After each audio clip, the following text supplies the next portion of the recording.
And tandaan niyo po yan. So ayun po, meron pa po sa ating kalagitnaan. Sino pa po sa ating kalagitnaan ang nais magbigay po ng patotoo o testimonya? Yung mga ginawa ng Panginoon sa kanya sa buong isang linggo. Ito man po'y maganda, ito man po'y hindi favorable sa kanya. Ito man po'y pagpapaalala. Meron po? Ayan, sige, wow, first time si Ate Ella. Kumanda na tayo mga kapatid, kumanda na tayo. Ayan, sige, Ella. Sige, dito ka anak, dito ka sa bandang itaas yan. First step, yan. Okay. Sige, magandang umaga po. Yan. Magandang umaga po sa lahat. Wala pa, kaya sabi ko sa'yo, humanda na kayong lahat.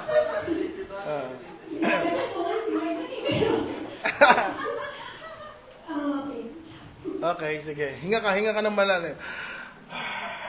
Sige. So yun, sa mga hindi mo nakakilala sa akin, kung paano ko po nakilala ang Panginoon sa buhay. Yung boses po siyang siya ng nanay niya. Ganyan din po ang boses ng nanay natin, Wilma. Nung iba na-share nakapag-testimony na ako sa mga kapwa ko sa Mamshi. Sa Mamshi, oo. Sa kanilang GC.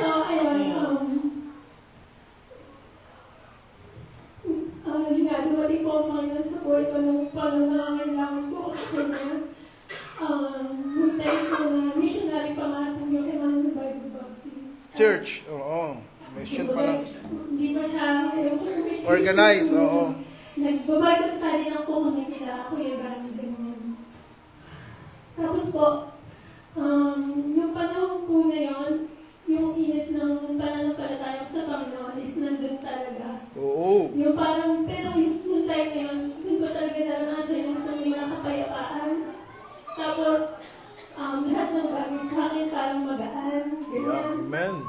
Tapos, pero, dumating po yung punto na kailangan ko pumunta ng Cagayan para mag-aaral dahil na rin sa naging problema ko dito sa Los Banos, sa family.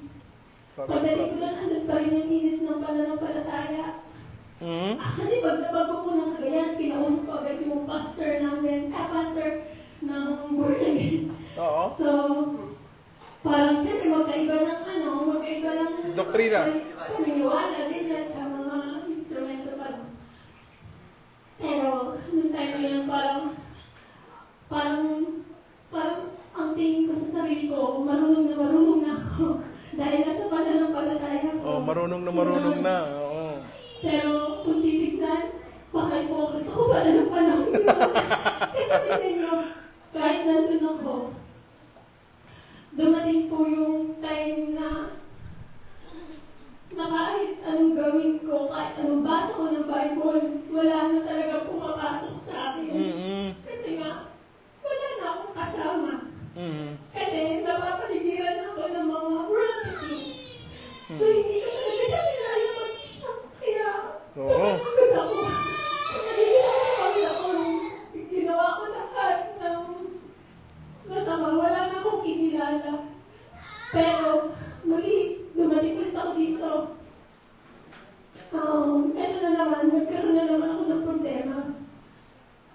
Sa mga, sabi ng parang sa akin, ayaw mo tumino ka, sige. Sa anak ko. So, wala sa anak ko. So, ayun, doon na, nagmula siya, may nanay tayo. Alam mo naman talaga yung kahinaan natin.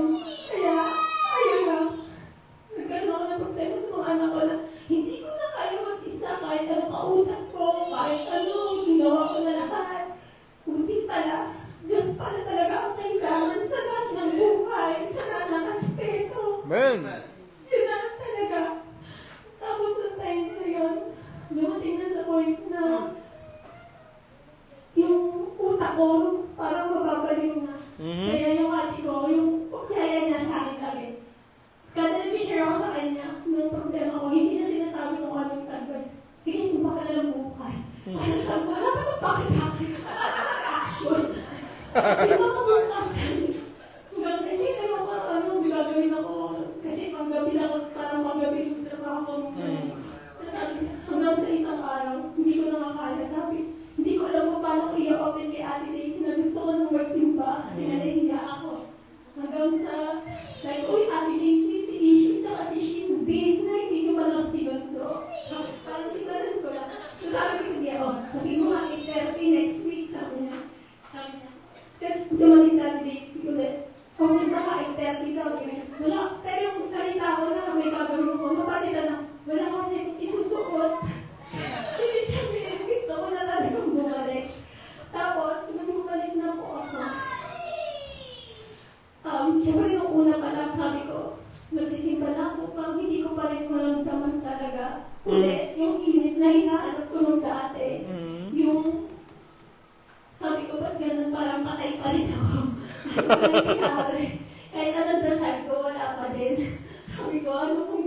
nangyari, baka hindi na ako anak ng Diyos.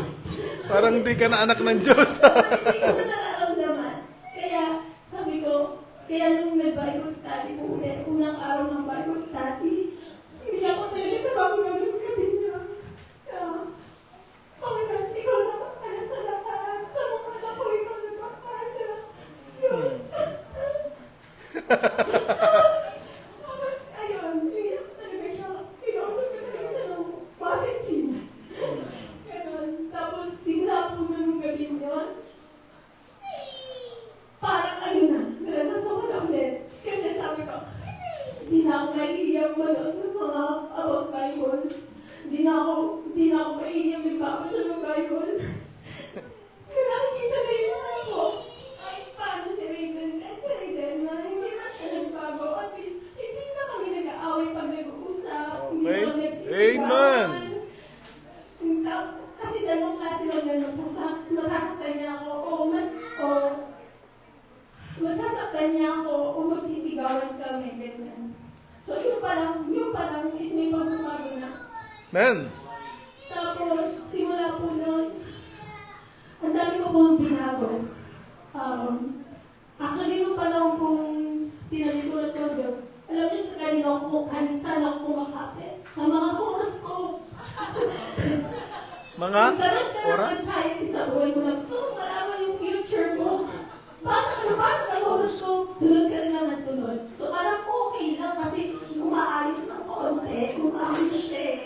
Tapos, naalala ko ako sa BTS. Alam mo po yun, yung mga, yung Korean idol, ganyan.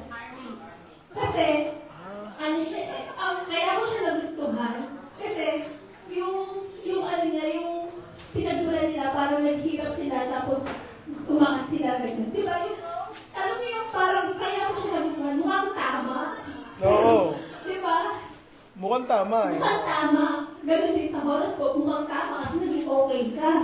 Pero yung payapa talaga, yung feeling ng payapa, hindi ko siya naramdaman yung time na tinanggap ko si Jesus. Amen. Kaya sabi ko, yun talaga yung hinahanap ko, parang mali talaga to. Sabi ko gano'n. Kaya yun po, yun yung mga tinanggal ko.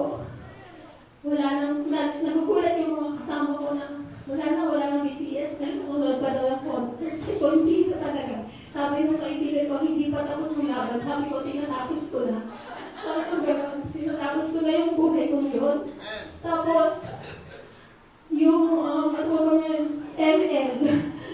Yung pag-ML ko, kasi sabi ko, lagi ko sinasabi sa di magpabalance lang to kasi parang puro pagiging namin na lang ginagawa ko, talaga ako. Pagpabalance ko ML, parang yung tumibok yung puso ko. Yun, wala. I-install ko na yun. Tinagay ko na lahat yun. Kaya, ngayon po, may mga pagsabi na niyatibay sa akin. Wait ka ulit. Mag-ingat ka at Ella, sabi sa akin. Ito na naman, kung ulit sabi ko, mag-time na sinabi niyo, di kaya ko to. Basta nanahan lang yung Panginoon. Pero magpalaan dito, anak, ayan talaga yan, hindi po nakarating sila. Si Raven, si Nash. Masakit pala ang kanina ko. Di ba? Nakakasakit, di ba? Buti na lang muna dyan sila Rocky tsaka si Jerry na sumagat pa rin sa akin. Amen. Kumbaga, ipinasal ko na lang ulit sa kanila yung sakit kanina umaga. Pero, na-realize ko lahat ng plano ng Diyos sa akin, lahat ng sakit, lahat yun pala, plinano niya perfectly. Kumbaga, marami akong mga natutunan sa mga yon. Amen. Yung pagiging kulit ako. Kumbaga, lahat ng yon, plinano niya talaga. Kaya sabi ko, Panginoon, kung ano man ang plano niyo sa akin, kung may kailangan kayong tanggalin, kung kailangan kayong idagdag, Amen. go lang ako dyan, Panginoon ko. Kaya, ngayon po, maraming salamat po sa lahat ng mga tumulong sa akin. Amen. Upang makabalik po ulit. Kung dati, nag-turn back ako ngayon, wala na talaga. Go forward na. Hindi na tayo babalik doon. Amen. Hindi na tayo Amen. babalik doon. Lalo na ngayon po, hindi dahil sa end of the world na or what. Pero ito lang talaga yung payapa na pakiramdam.